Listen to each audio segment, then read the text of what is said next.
we had to cover a certain amount of terrain here. I just wanted to go back to the situation in the Middle East. What you seem to find is we're crystallizing an axis of Turkey, Qatar, with ISIS being protected by them, or they're soft on ISIS, and probably Hamas goes in that group too. And since the British have now said they will not do any air attacks, and I think that means Iraq too, we have Britain, Turkey, Qatar, ISIS, Hamas. I think that's a constellation. The other one, of course, is the people who are sincerely opposed to ISIS. That would be Iran, Syria, Hezbollah, and we might want to look at Egypt and the United Arab Emirates, because remember, they did that airstrike into Libya to attack the Kumu Ansar al-Sharia terrorist forces. Now, we've just had a meeting in Jeddah. Kerry went there to Saudi Arabia. Present were Egypt, Jordan, Lebanon, Iraq, Saudi, Qatar, the Gulf Cooperation Council, and Turkey. And the demands were pretty meek. Please stop financing ISIS, especially by your private citizens and bankers. Stop glorifying ISIS on Al Jazeera of Qatar and Al Arabiya of the Saudis. Please mobilize your scholars, your ulema, to condemn them with fatwas. Egypt, I think, already moving in that direction.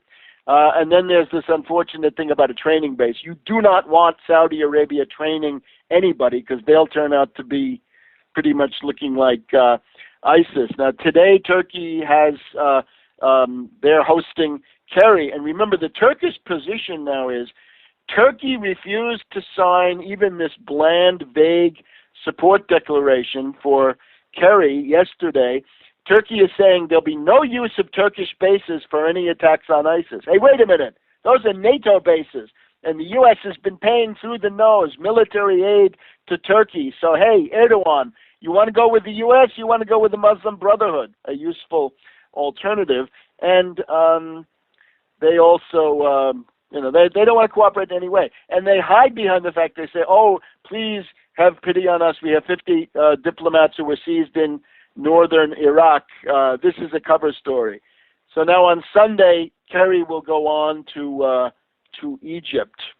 I think that's very interesting. Now, the last thing. I was planning to devote my last segment to more on how Perfide Albion is responsible to a large degree for the outbreak of World War I. I was going to be telling you about how Lord Kitchener, as a genocidalist, prolonged World War I when there might have been spontaneous attempts by other participants to end it.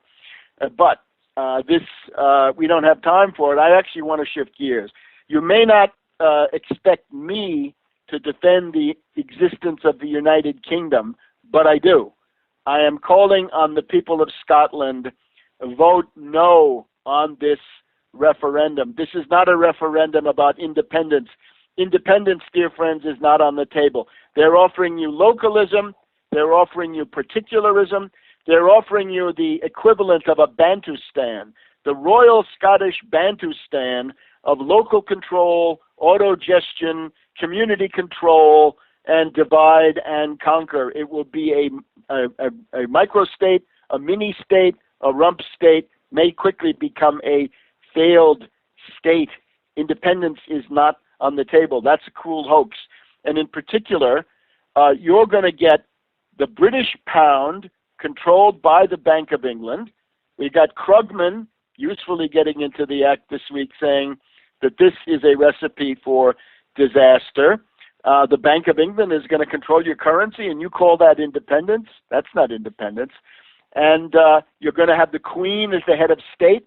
She can overthrow your governments, as she did in Australia in the 70s, and meddling as she did in Canada over recent years. That's absolutely unacceptable. Suppose you use the euro. You'll be subjected to the Merkel austerity machine at the European Central Bank.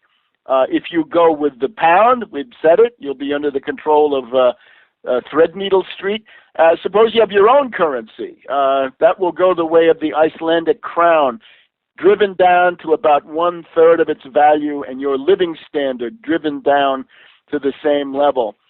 This is a counterinsurgency ploy. Remember, what the British do, and in this case they're willing to do this in the flesh of the Scots, the British use their own country as a demonstration and advertising and shop window for the policy they want to push around the world, right? They want to have killer austerity, the end of Keynesianism. They put Thatcher in there, and off of Thatcher, you spin off then Reagan and that entire trail of tears here in the United States. What they're signaling now is break up the modern nation state. And you know, here, we go back to 1310, we go back to Gian Galeazzo Visconti and Dante Alighieri meeting in Milan, the foundation of the Visconti Milan state. That is the prototype of the modern state. Gian Galeazzo Visconti up until about 1399 or so. That's where it all comes from. Then Louis XI of France, Henry VII, Earl of Richmond, and then the people who followed along with that. If this Scottish referendum goes through, you will see a world orgy of secessionism. There will be not just the Catalonians, not just the Venetians, but every crackpot relic. You're going to see the Night of the Living Dead, these Nation Foutu. The Nation Foutu are going to come out of the woodwork, and they're all going to demand national self-determination, right down to the last Saustall, right? The local pigsty will declare independence and demand its independence. So this is simply a fraud, and I want to commend George Galloway and his yeoman service. I am very favorably impressed by Galloway. He's a Scot. He's got working class creds. He's been up there bashing these petty bourgeois characters who are trying to sell this. He says if you have Scotland under the Scottish National Party, it'll be based on grudge and it'll be churlish. And what grudge means, you look at Ukraine, their hatred of Russia, that's grudge. You look at Polish politics, grudge, hate Russia. The Baltics, same story, a grudge, they hate Russia. This character, Salmon, I think is an unprincipled demagogue, the head of the Scottish National Party. Those are the oligarchs of Scotland, right? The working guys vote for the Labour Party. Obviously they're duped, but certainly the Scottish National Party, this is no bargain. So what they're pushing, I'm comparing it to the pork chop nationalists, right here back in the 60s and 70s. You had your pork chop cultural nationalists. I would call these guys the haggis cultural nationalists. So they're going to have a Bantustan, and they'll have some, you can do your local policies, but nothing of any importance. Rosa Luxemburg had strictures about the independence of Poland. What she said was, it's going to be more progressive if you keep it together. The general rule of politics is that the smaller the unit, the easier it is for oligarchs to control it. It's why states' rights is the most reactionary slogan in American politics, because whereas in Washington, huge interests clash and a certain margin of maneuver develops for the average person, if it's a state, then an oligarch or congeries of oligarchs, they can easily control a state. So this is why the world policy of the CIA is to break up existing states, microstates, mini-states, partition studies. You know my litany. That includes Sudan carved, Iraq carved, Yugoslavia carved, then Serbia carved, Kosovo, and of course they have a 5-way division and the Bernard Lewis plan ready for Iran. They have a 4-way division ready for Pakistan. I deplore the fact that Russia today thinks they have to get on the side of these secessionists. It's ridiculous.